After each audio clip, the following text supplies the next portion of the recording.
জুলাইয়ের গণবিপ্লব পরবর্তী নতুন বাংলাদেশ আমাদের স্বপ্ন ছিল এদেশের রাজনৈতিক দলগুলো জুলাইয়ের গণবিপ্লব থেকে শিক্ষা গ্রহণ করবে, কিন্তু বড় আফসোস এবং হতাশার বিষয় আমরা দেখতে পাচ্ছি বাংলাদেশের একটি বৃহৎ রাজনৈতিক দল যারা এই জুলাইয়ের আন্দোলন থেকে এবং গণবিপ্লব থেকে কোনো শিক্ষা গ্রহণ করেনি।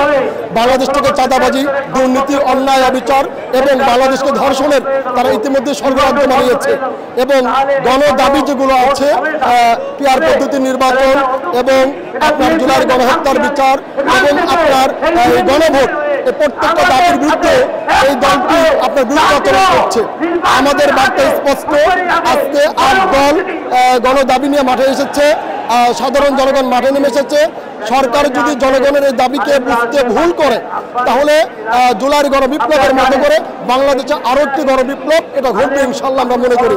আমাদের নেতৃবৃন্দ স্পষ্ট বলেছেন সোজা আঙ্গুলে ঘিরে না উঠলে আমরা আঙ্গুল হাঁটা করবো। আজকের শান্তিপূর্ণ আন্দোলন সামনে শান্তিপূর্ণ থাকবে না। আমরা মনে করি সরকার এর থেকে ইনশাল্লাহ সুন্দর একটি মেসেজ পাবে, আমাদের দাবিগুলো মেনে নেবে।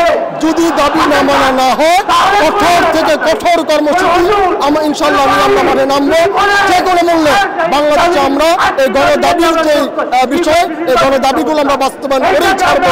৫ দফা দাবি আদায় না হওয়া পর্যন্ত বাংলাদেশের মাটিতে কোনো নির্বাচন হবে না, হতে দেব না। আমরা ইনশাল্লাহ যে কোনো মূল্যে রক্তের স্রোত প্রয়োজনে আবার বইবে। এরপরও স্বাধীন বাংলাদেশকে আমরা, সোনার বাংলাদেশকে আমরা আর ধর্ষক চাঁদাবাজদের হাতে আমরা দেব না। এবং ইসলামপন্থীদের ঐক্য আমিও দেশবাসীর কাছে আহ্বান রাখছি, সবাই মিলে এই গণদাবির পক্ষে ঐক্যের আওয়াজ তুলি এবং আগামী বাংলাদেশ নির্মাণে আমরা ঐক্যবদ্ধ হই। ইনশাল্লাহ জুলাইয়ের যে চেতনা, এই চেতনা ইনশাল্লাহ বাস্তবায়নে, ৭১-এর স্বাধীনতার চেতনা বাস্তবায়নে আমরা ইনশাল্লাহ মাঠে নেমেছি। আমাদের ৫ দফা দাবি আদায় করেই আমরা ঘরে ফিরবো ইনশাল্লাহ।